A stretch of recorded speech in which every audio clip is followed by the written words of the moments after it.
We do not condone breaking the law. However, we do support people's right to improve their lives, and we understand that not everyone feels they can go through the long legal process of applying for legal immigration or asylum status. Please look over our questions at the end of this video and answer one or two in the comments section, or add your own comments. Thank you. Hello, we are Project Communication, and we are back with part 2 of our interview with River. So, hello, River. Welcome back. Hello. Finally got this. So, let's talk about the no turning back point and the role. You already talked about the role weather plays. If the weather's bad, it's easier to get people across the checkpoints, correct? Yeah. Yes. So, oh, go ahead. Okay, so you had told me a story about a U-Haul, and you were already past the no turning back point. So. Okay. Okay, no. Did I trigger your memory? Yeah, but you said it wrong. Okay. You correct me, please. Because it's two different parts to that. There's Okay. two different parts to that. So the thing is, with as far as like getting caught doing it, the risk of doing it, and the way that some of these people make it possible to do it for themselves so that they're making more money and whatever. So the first part is the U-Haul part, which is basically what they'll do is sometimes they'll set people up. So like the person that's hiring people to pick up the immigrants, they'll set the person up who's picking up the immigrants. Okay, so they basically what they'll do sometimes, not all the time, but sometimes what they'll do is they'll have somebody pick up 2 immigrants somewhere, and then they'll call the person in, so to the Border Patrol. So they'll say, I just saw this type of car, this make and model of the car, pick up some people out of the desert at here, in this area. So then that person will get pulled over. But what happens when that person is getting pulled over is then they have somebody else with like a U-Haul or a truck who has a buttload of people in there. Go right on by, smooth sailing. So sometimes they'll set people up to make a diversion. Yeah, to create a diversion and get more people through. And they don't care if you get caught. Yeah, they don't care. Yeah, they're running a business, and as we see with a lot of people in business people do business things, and those aren't always. It's not always on the up and up. Humanity isn't always on their mind. So they'll do that. Now the second part is a time where I was set up to get in trouble. And basically, the Border Patrol checkpoints that I was speaking of, they're not always depend. Like the one that was by me, basically, the one that was by me, you could only go so far until you couldn't turn around and you had to go through the checkpoint. So if the checkpoint wasn't closed, which means you can go through it, if the checkpoint wasn't closed, then if you make it to this point, you have to go through. So there was one time that I was set up, and I was approaching the checkpoint. I wasn't quite to the no turn around point yet. Yeah, I was almost there. I had one last place that I could turn, and I had a lady. She was a super sweet woman. And when I picked her up the day before, or that day, when I picked her up, she had been with another gentleman who had actually got caught already. So he had got caught, and then I had her, and basically I'm approaching this point. I'm approaching the point and I can't turn around anymore. Right. And I see a black Tahoe get behind me. And a black Tahoe It's never good. is never good. And so it was pretty far. It was pretty far behind me, but it was like suspicious enough, especially with the things that had already happened with this specific operation with this woman. It worried me. So luckily, I still had one place that I could turn at. So I turned, but it takes you into like a subdivision. Not really necessarily a subdivision because it's not like super populated, but there's houses back there. So I go down this road. Sure enough, Black Tahoe turns as well. So I turn down another road. Turn down another road. And I pull into somebody's driveway, and I turn around and I tell this woman, "Hey, you're gonna have to go. You're gonna have to run." And she said, "Well, what about, like, what's going on?" I said, "I don't know. I think that the people that you hired to come here are setting you up. I'm sorry, but I don't want you to get caught. I don't want you to get in trouble. So just run. Maybe you can contact the people. I don't know. I'm sorry." So she left, and then I left, and I got pulled over, but obviously she was already gone. I don't know what happened to that woman. I still think about her, and I hope that she's all right, because she just wanted to live her life. Yeah. Wow. So it still bothers you. Yeah, I wouldn't say bothers me is per se the correct term, because we all have our journey. And acceptance of my journey is also acceptance of other people's journey. And so it doesn't necessarily bother me, but I do hope for her. Yeah. I do hope for her. Wow, that's pretty deep. So were you caught that time? You were caught? That time, no. Because No. She, You got away. heck yeah. Because, and she There did was no too. evidence. And she did too. Which is really, really cool to me. Because, yeah. Okay. So they didn't even pull you over, talk to you? There was no... That time? Yeah. They pulled me over. They took me out of the car. I had a girl with me. I had she's not my girlfriend, but she was my ex-girlfriend, yeah. So I had my ex-girlfriend with me in the car, and they pulled us over. They took us out of the car. They had Border Patrol pull up. They surrounded us, like 4, 5, 6 cars. They searched the whole car. They told me, if we find anybody out here, you're going to jail. But, yeah, that was a scary time. And you cooperated? I cooperated. Yeah. Sure did. But you never saw that girl. Never saw. Wow. All right. So tell us a little bit about the time and why you were arrested, and then you were in a cell. So the time burrito story. Yeah. The time that I was arrested, basically I think that I was set up for that as well. That one I think was a setup. Because I was working for some people. But you kind of got out of it. But anyway, yeah. Well, no. You're talking about that time. You're talking. Because look. How many times? Right, Yeah. Well. Right. Well. Okay. I'm sorry. I'll just let you speak. Well, are you? There was a time that you got arrested and you were put in a cell with the people you were transporting. But I got out. But you got out. All right. Yeah, we'll talk about that. Yes, okay, please. lovely. Thank you. So there was this one time. Yeah. So I'm pretty sure majority of the time that people get caught for this is because they're set up. Not all the time, but a lot of times, like, I don't know. It's really not.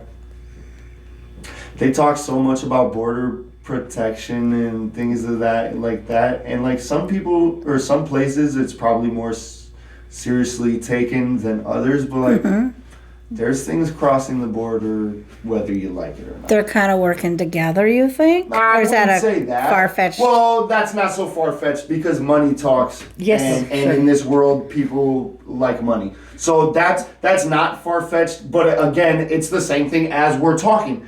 It's not everybody.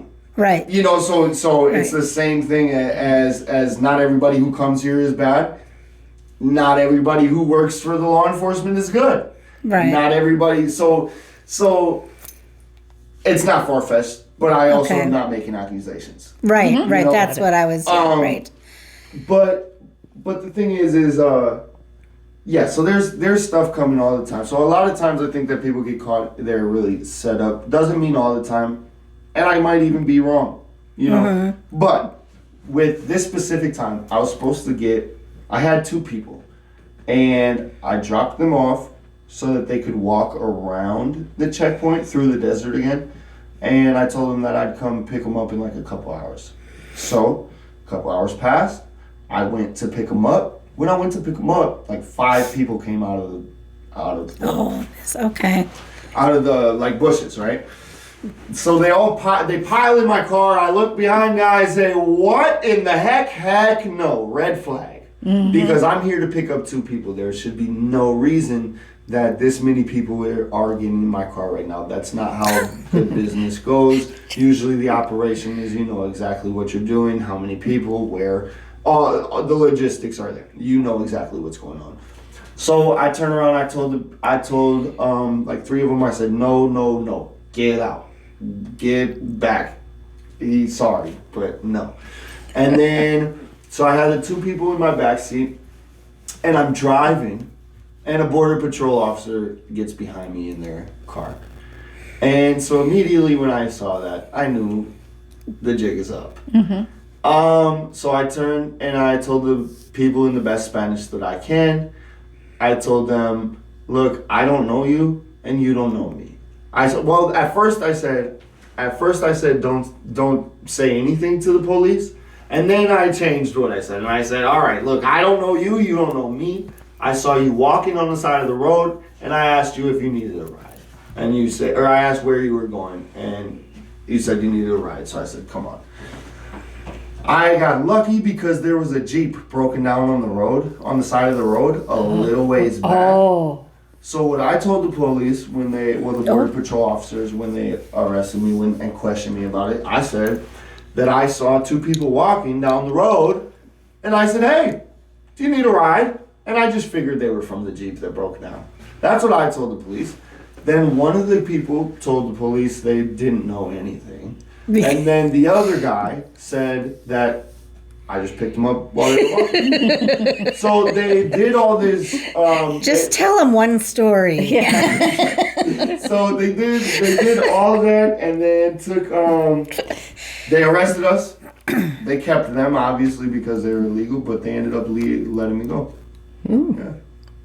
I like the part where you said you're in the cell with a metal a silver blanket and a soggy burrito. Yeah, soggy burrito. That's the thing. And then because when they take you to the border patrol station, that's really what it is. When they take you to a border patrol station, they throw you in this bullpen, and you're in there with a bunch of other people, and they give you a thermal blanket, I think it's called. It's like a little silver thing that you can kind of see through a little bit, but not really. And it's just like an aluminum foil blanket. Yep. And they give you a big old soggy burrito, microwavable burrito, delicious, and like a little box of juice. With a juice box. The little juice box. Yeah. And no sour cream with that burrito? No, heck no. The amenities, I wish. But you ate it. But I ate it. Yeah, I was okay. hungry. And that only goes to prove again, when you're desperate enough, you're hungry enough, you'll eat just anything. Yes. Yeah. Exactly. So tell us about the day and kind of what you went through when you were sentenced to 5 months. Yeah. So, what led up to that? I was actually really shocked when. Because I did get caught. I did get caught for it, and I was caught. I got caught with 2 people, and I went to federal prison, but it really actually blew my mind. Because here I'm thinking that this is a very serious thing, like a very serious offense. And come to find out that realistically, if you haven't been in trouble before, it gets dropped down to a misdemeanor charge. Yeah. It's really not so super serious. And it happens all the time, and you don't really get in that much trouble for it, which in my eyes you shouldn't, honestly, but oh well. Right. So anyway, so really, they usually just give people probation for that. Unfortunately, I had been in trouble before in my life, so I didn't have the luxury of it being dropped down to a misdemeanor and getting probation. So, but the judge who sentenced me, she had a lot of compassion on me, and she understood. She understood where I was coming from with why I did it, because that's something that they had like kind of talked to me about and asked, and she kind of had an understanding of my situation at the time and what I was dealing with, and she showed me a lot of compassion. And she said, I took a plea deal for 5 to 10 months and then some probation, but she said that she didn't really want to see me do a lot of times. She didn't really think that was beneficial for me, and so she only sentenced me to 5 months. So I only got 5 months from that. Yeah. So you were being watched over. Yeah. Do you think that would have Absolutely been different if it happened yesterday? The sentence time? Yeah. If Given Yes. the political climate now. well, okay, yeah. Political climate and demographic. Yes. So just briefly, what was that like? The federal. Yes. Oh, that was an interesting time. That was an interesting time. I had not experienced something like that before. It's super interesting because, especially where I was at, there's so many people who are sitting there for waiting to get deported or getting sentenced for being here illegally and then waiting to get deported. There's so many. So the way that the system is in there is people band together. So they do it by race and they do it by culture. So first off, they split it by Americans and what they call paisas, which is just illegal. So this is the prisoners themselves do this, correct? Yes. But it's also, this is prison. You don't prisoners just, there's really no themselves. diversity in there. Yeah, and that's the thing. It's prisoners themselves, but it's also like out there. The way that prison works is if you're a CO, you're just there.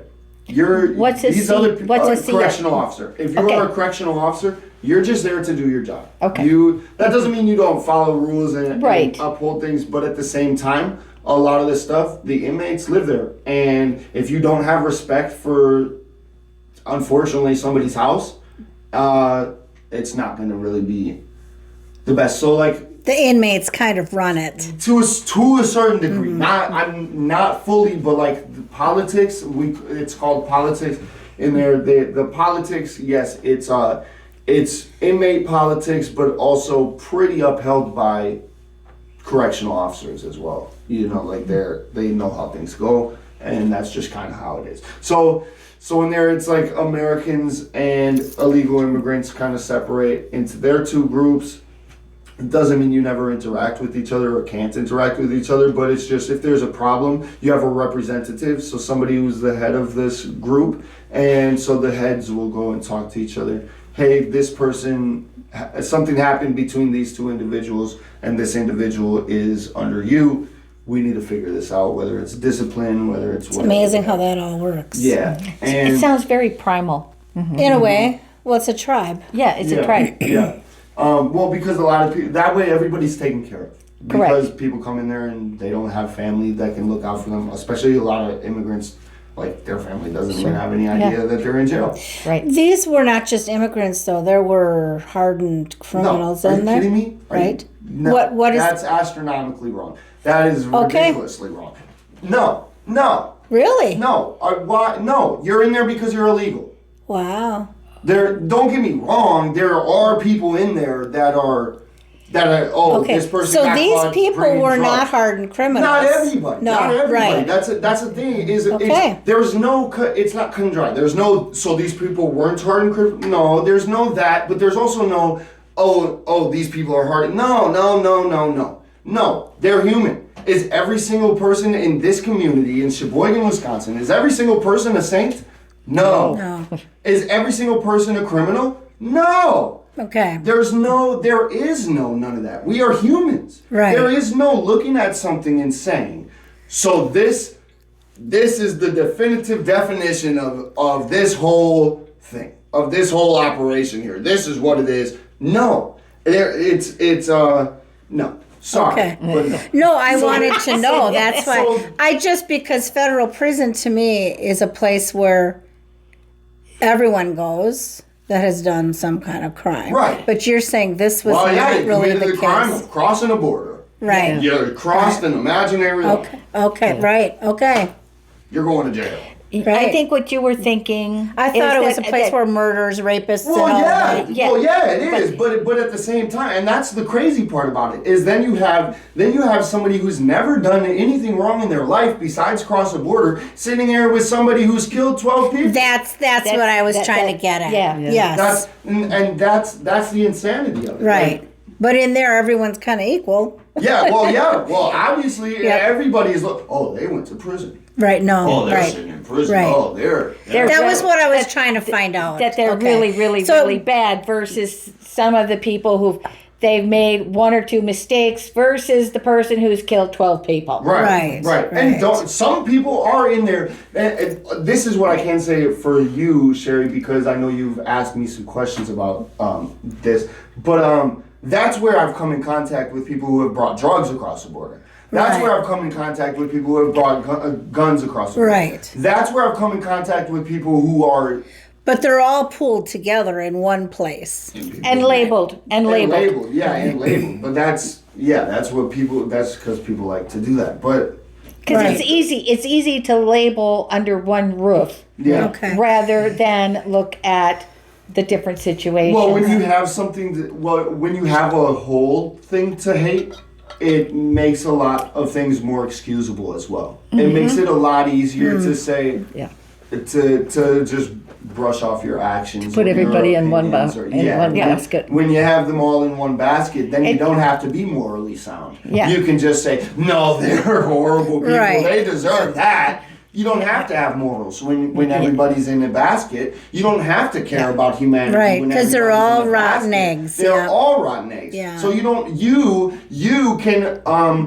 can excuse your own crappy outlooks on people by doing that. Yeah. It's an excuse. It's not absolutely, and I agree with that. I do too. It's easy. It makes it easier for us. It's a black and white, right or wrong. Wow. Yeah. And in our world, there is no fully right or wrong. There's a lot of shades of gray. Yeah. And in the shades of gray is where you have to think and have to use different perspectives. Yeah, and some compassion. And compassion and empathy. And that's the thing too, is I'm not even so sure there's shades of gray. When you just said it, I was thinking there was, and then I had a thought. And it's that there's no shades of gray, there is only perspective. There is only perspective. Because, it's true. Because I saw a cool picture where there's two people facing each other, right? And on the ground is a 6. What would be a 6 for me? Only you're saying, no, that's a 9. 9. I don't know what's wrong with you. That's a 9. I'm like, do you need glasses? Because that's a 6. Yeah. And the whole time, we were both right. Yeah. Right. And so that's the thing, is there probably isn't any black, white, gray. There is none of that. There is literally only a unique situation to each and every single human who came here for this journey, for this earth experience.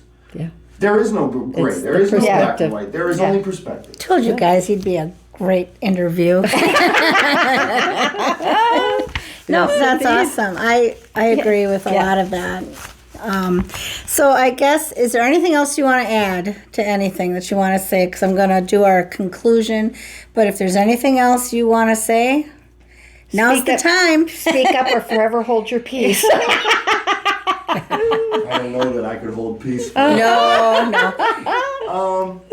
I think that I guess it would just be me saying, let people live their lives. You need to live your life how you need to live your life. And that is not the same for every single person on this planet. And we all have battles and struggles that nobody else sees. Yeah. And for you to judge somebody for how they handle their battles or their struggles only is a denial of your own struggles and internal battles. And then with that, there are people who do heinous things. But just because one person in a group does a heinous thing does not make every single person, I can't even say in a group, because it's not, a group is like, I'm going to go hang out with my friends. Okay, now we can all be classed together, right? That would be a little more understandable of classing somebody together. Right. I chose to hang out with these people. Right. These people are brown. That's it. Yeah. That's it. They didn't. So that's not a group. That's not a group. A group is a bunch of people who chose to come together. Right. Hey, let's hang out. Yeah, then you could say, you know what? Wow. I don't know about that guy, and these guys all hang out with him. Not sure. These people are just brown. They're just brown. You're right. Yeah. That's it. You are right. And yeah. So I think, Thank you. Thank you. Thank you Yes, thanks so much for coming in. We have learned a lot. We have. Thank you for your passion.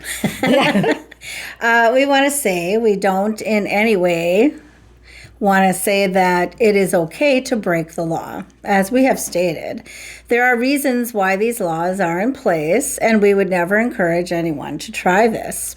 It is a dangerous and risky game. There are serious consequences for this. However, I'm going to contradict a little bit what you said, River, and say I think there are shades of gray. I think there's different degrees of what is morally or legally right or wrong. We want to shed light on some of the issues with immigration, and we will address this topic in the very near future. We are a great country, even though it may not always seem like it is to everybody. We have come a long way in the building of this country and have made many mistakes and done some horrible things.